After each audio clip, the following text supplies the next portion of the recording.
Hey y'all, that's me. Yes, the hijabi Morticia Adams, show stopping for myself.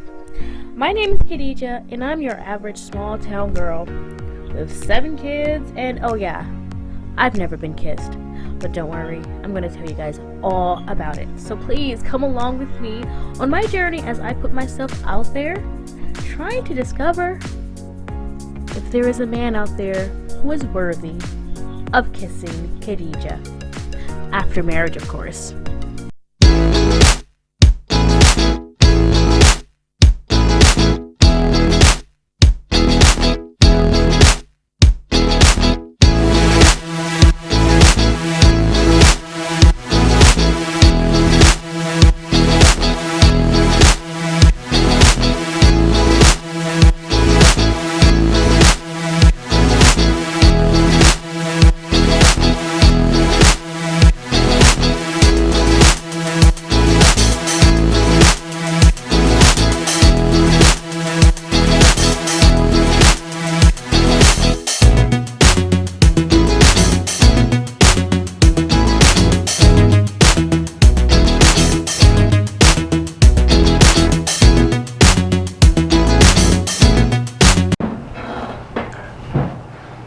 You know what's fun?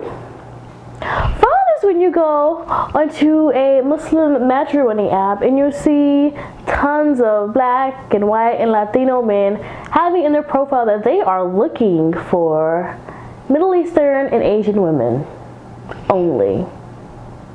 What am I, chopped liver?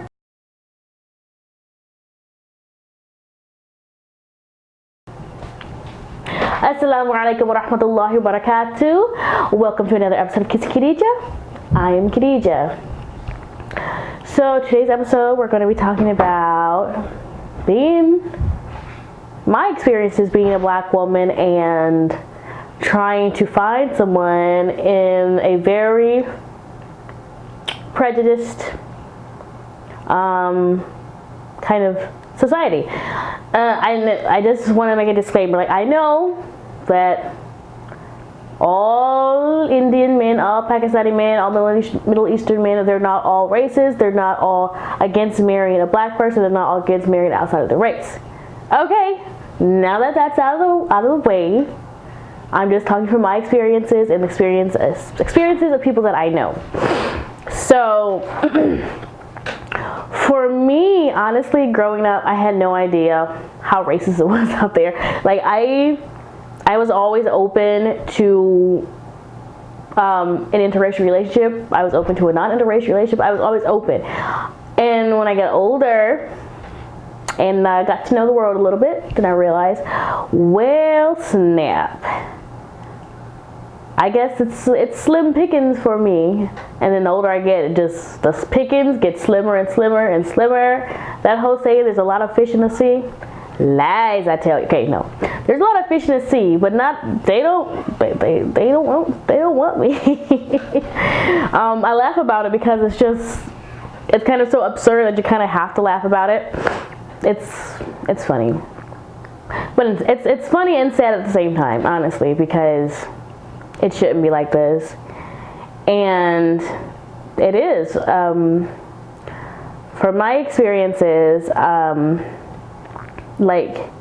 I remember back a long time ago in a galaxy far, far, far away, I was engaged to a Puerto Rican guy, right? And we were talking for a while, and then out of the blue he says, "So how long is your hair?" And it kind of threw me for a loop for a second. Up until that moment, and I was about 24 at the time, I had never in my life considered that my hair as a black woman was going to be an issue. It's going to be an issue for attractiveness. It's going to be an issue as far as not finding a husband. And I say this because, yes, I wear hijabs, nobody sees my hair. But there is that stereotype that either all black women are bald-headed, they think we're all bald underneath. So, and like we all have to wear weaves or something to have long hair. And like if I were white, if I were Arab, if I were Pakistani, if I were Puerto Rican too, like no one would ask women of those races how long their hair is, period. No one. Okay, let me not say no one. I'll say most people. We don't want to generalize here, right? They wouldn't ask. They would never, like, they would not ask me how long my hair is.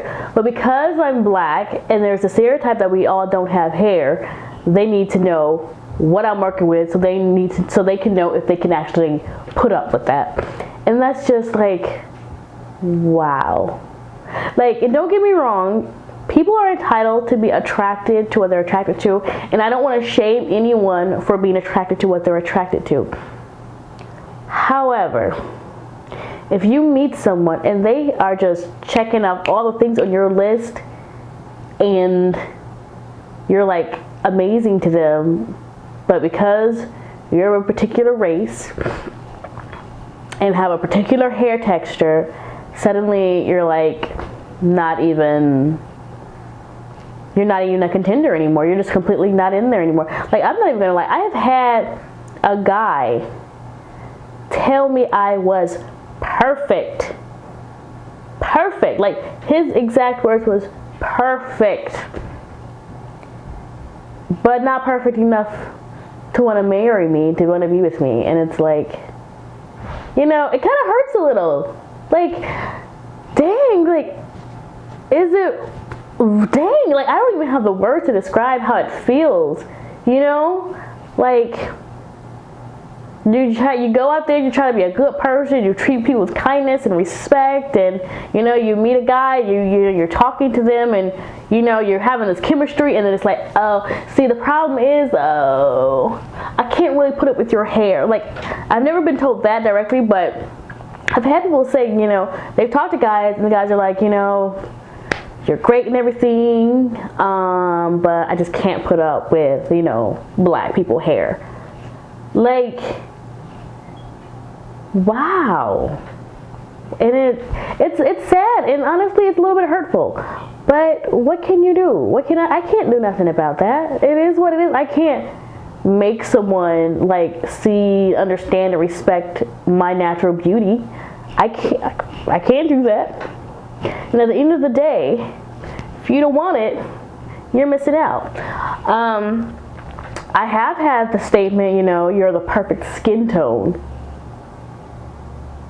And that's from a Daisy guy. Like, you know, basically your skin tone is perfect, you know. You're not too dark. However, because of the little hair situation under your hijab, you know, it's not gonna happen. Like, I can't. It's really sad, and it's really sad for me. You know, I have nieces, and I have nieces who are browner than me, and to think that there are so many guys out there would just completely turn their backs to them because their skin is a certain tone. Like, wow. Like, wow. It's really sad. It's really, really sad, and I don't know. It's bad. And when you're on these websites, when about 80% of the guys on the apps that I'm on are Middle Eastern and Asian, it's like, you know, I'm constantly overlooked. Or I'll have people maybe swipe right on me, and because they'll think maybe I'm cute or something, but then they read my profile, it's like, oh wait, she's black. And then you can see them just like block you or close the conversation with you. They don't want to have anything to do with you. It's like, you know, obviously I don't know exactly it's because I'm black. You know, you can't know that for sure. But they swiped right for a reason. And then they, you know, and I'll say like, hey, you know, we'll match. And it's like, hey, and then it's like, snap, oops, didn't mean to talk to her. And then they'll just close the conversation. And that happens pretty often. It's almost to a point where I'm just like, what am I even doing? Why am I wasting my time here? And Like, it's really sad when people of your own race doesn't want to be with you. Like, a lot of black men don't want to put up with black women because there's so many stereotypes around black women. You know, they say we're angry, we're loud, we're this and we're that. We don't know how to be wise, we don't know how to be tender and loving and blah, blah, blah. Like, y'all clearly haven't met me. Yes, yes, yes. I can be loud. I'm not even gonna play. Nothing's wrong with that. But, like, these stereotypes, like, you haven't met me, you haven't met my friend, well, you haven't met the women that I know, you haven't met the women I grew up with, clearly, because whenever I hear these stereotypes about black women and about black Muslim women, I'm like, who are you referring to? Because like, I'm not that. People I know aren't that. So who are y'all talking about? You know, I only hang around good women. I don't socialize with, you know, these hoodlums and these people, these guys are describing. I don't know who these ladies are, but it ain't me. I feel like the friend zone was created for, like, black women and Middle Eastern and Desi men, because I swear, I'm telling you, they will be your friend. They'll want to talk to you. They'll think you're the coolest person, but them telling you they don't want to take you home to mama. And yes, I know there are exceptions. Let's repeat, there are exceptions. I know there are exceptions. Please don't come at me saying that it's not true for everybody. I'm not saying it's true for everybody. Talking about my own experiences and experiences of people that I know. If you have other experiences, please, by all means, let a girl know. I would love to hear some more stories about, you know, the other side of the story as far as, like, you know, the interracial thing. And of course, you know, there's the whole, you know, we're not racist, we can't be racist, there's no racism in Islam, you know, Bilal radiallahu anh, don't do that. As soon as you're trying to win an argument that you're not racist against black people and you say Bilal radiallahu anh, I'm done. It's kind of funny because, you know, it's one thing when people from overseas completely exclude black women, but when people here in America do that, it's like, really? You're just gonna overlook us just like that? Like how dare you completely just overlook us? Like, we're not even an option for you at all. Like, from the jump, right in your profile, you're like, nope, not even an option. Like, that is, like, how can you just cross an entire group of women off your list for, like, no real reason? That's just, wow. And when it comes to people from abroad, or people who, like, you know, first generation here in the U.S., second generation here in the U.S., I'll give them a little bit more leeway, just a tiny bit more leeway, because, you know, they come from a very different culture and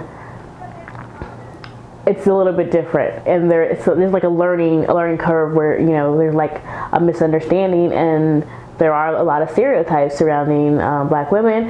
And, you know, it's funny, I think that a lot of them, they just feel that we're not educated in the deen. They think we don't know Islam. They don't give us the chance to actually get to know us and know the real facts. Like, they don't know that I study in the madrasa, and they don't know that I can actually read Quran with tajweed. They don't know that I know hadith. They don't know that I know seerah. They don't know that I know fiqh. They just completely dismiss me because of my race, my skin, my hair. Just completely dismiss me. But that's okay, because at the end of the day, I know I'm awesome, whether you can see it or not. It's okay.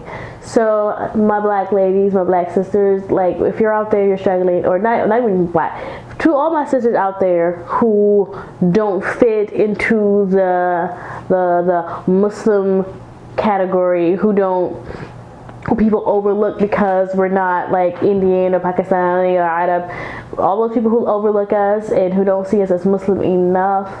We're not Muslim enough to marry. We're not Muslim enough to preach. We're not Muslim enough for anything. Listen. Don't you worry about them. Keep doing what you're doing. Keep being amazing. Keep being a great example. Keep being confident. And they will come to see how amazing that we are. And I will not ever try to spend my time trying to convince someone that I am good enough.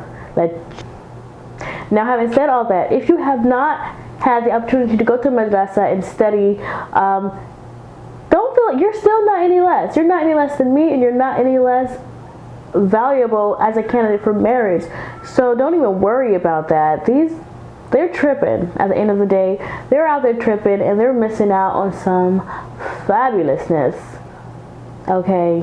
So don't worry about them. Just keep looking. Don't give up. And when you find someone that you're supposed to be with, then I guess it'll work out. I don't know, maybe. I really don't know.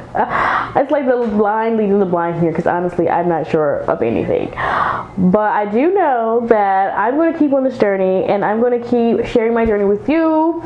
I'm still not talking to anybody, but I hear my niece crying, so I have to go. Stay tuned for the journal. Remember to like, subscribe, and share, and I will see you guys next week. Assalamu alaikum. Bye.